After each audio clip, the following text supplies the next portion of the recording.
And we're back with part 3. So, here we go again.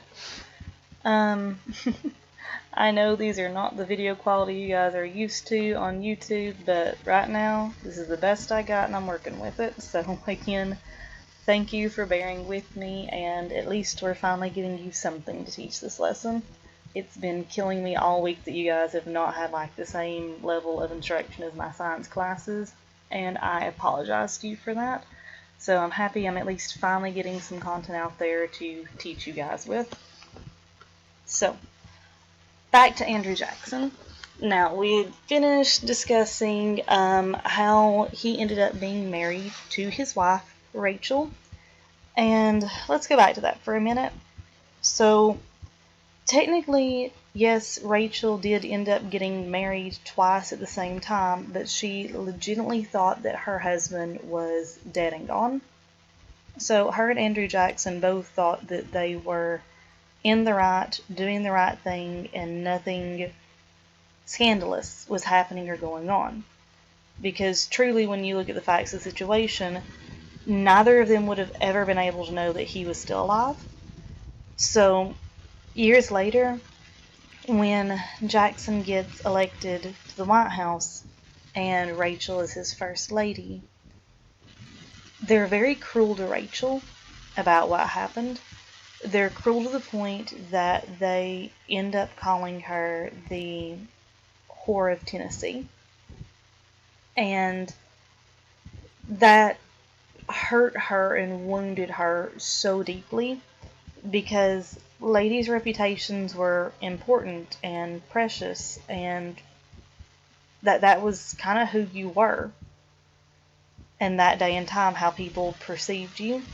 And for her to have been called such a terrible name over a misunderstanding that was out of her control, even when she went and did the right thing, it really got to her. And over the years, her health declined quickly. She went into a depression from this, and eventually she did end up dying. And for Andrew Jackson to watch the woman that he loved degrade like that because of people's cruelty and what they said about her, it angered him. And we already said he had some anger issues to begin with, but this got to him because that's his wife. That's the woman that he cares about more than anything. And when she hurts, he hurts. And the fact that there's nothing that he can do to make this go away and to help her in this situation has to be incredibly maddening and frustrating. I mean, he's the president of the country, and he can't help her, and there's no control over this. So he had a lot of anger and bitterness and resentment, and probably just downright hatred to an extent of what went on in Washington. And this influences his actions tremendously as we get through this timeline. And you'll see this several times. Sorry. Had a yawn there for a second.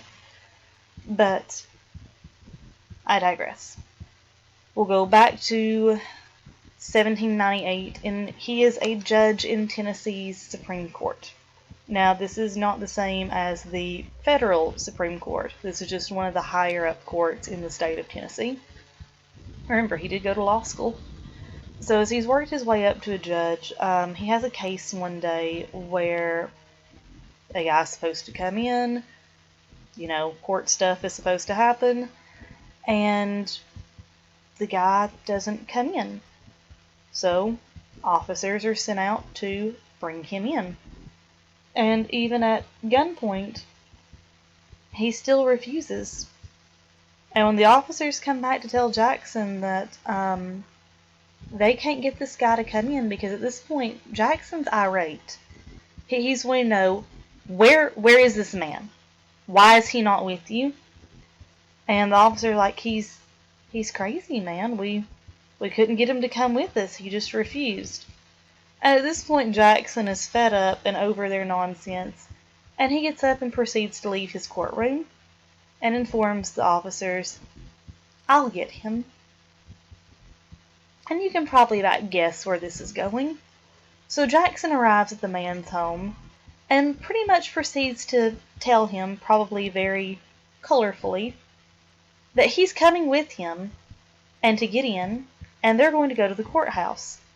And lo and behold, the man does exactly what Jackson tells him to, and they get to the courthouse, and proceedings go as scheduled. And the officers are so shocked. They're like, how'd you do this? How did you get him to go with you? And the man just simply told him, I saw Andrew Jackson. The man had kill in his eyes. I wasn't about to die today. I was going to go with him. Again, if this gives you any inkling of Andrew Jackson's personality, he was not a man to be trifled with. He survives 6 duels in his life. One, he gets shot. Well, let's just back up here a little bit. Again, we've already talked about Rachel's very rude nickname that she's given.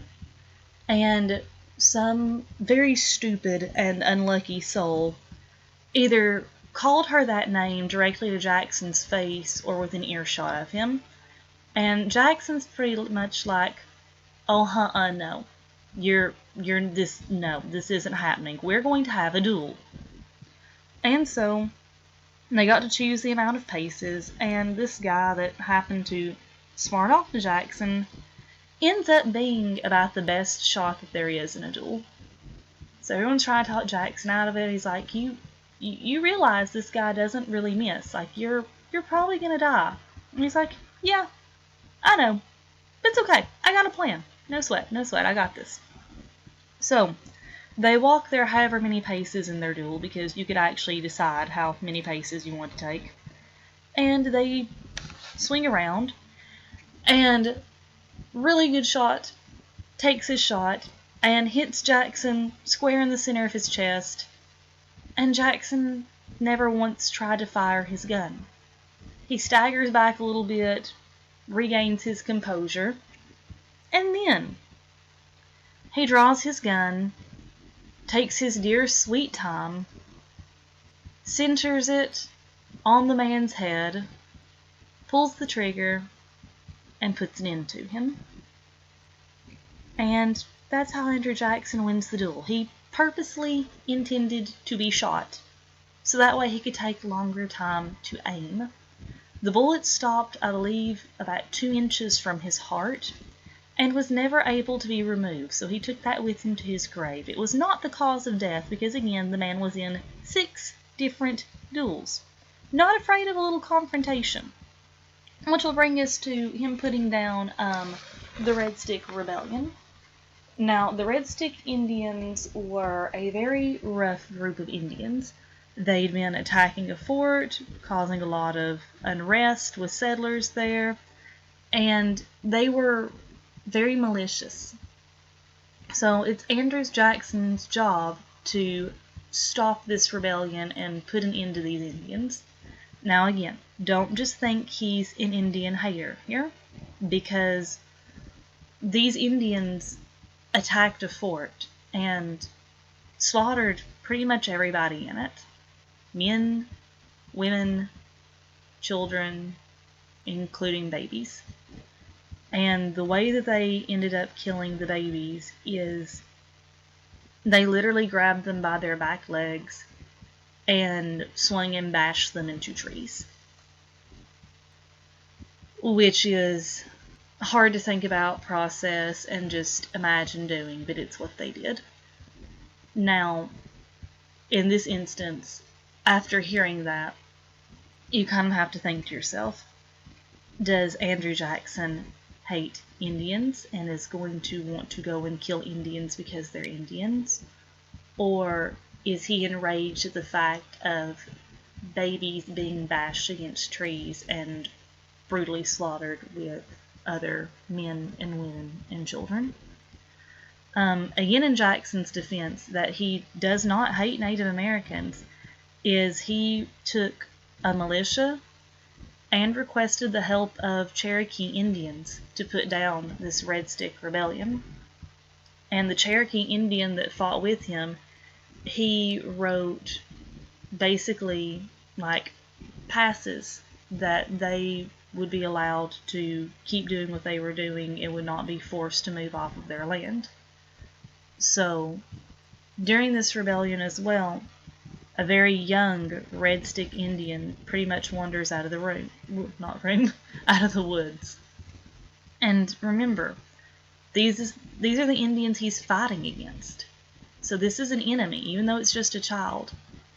But all these other Red Sticks have been slaughtered. This young kid's without any family. He's lost. He's scared.